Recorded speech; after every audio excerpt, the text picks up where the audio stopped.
আজকের এই অবাক করা দৃশ্যটি আমাদের পাশের গ্রামের একটি শিব মন্দিরে ঘটেছে, যেখানে মহাদেবের শিবলিঙ্গের উপর একটি সাপ চেপে বসে আছে।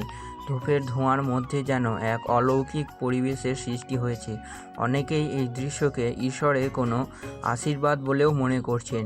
এই ধরনের দৃশ্য আমাদের মনে করিয়ে দেয় প্রকৃতি এবং ধর্মের এক গভীর সংযোগের কথা।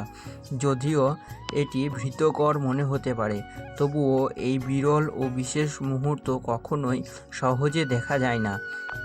শিব ভক্তদের কাছে এটি যেন একটা বিশেষ মুহূর্ত। তবে সবাইকে সাবধান থাকার পরামর্শ দিচ্ছি। এমন পরিস্থিতিতে সাপ থেকে দূরে থাকাই সবারই পক্ষে ভালো হবে।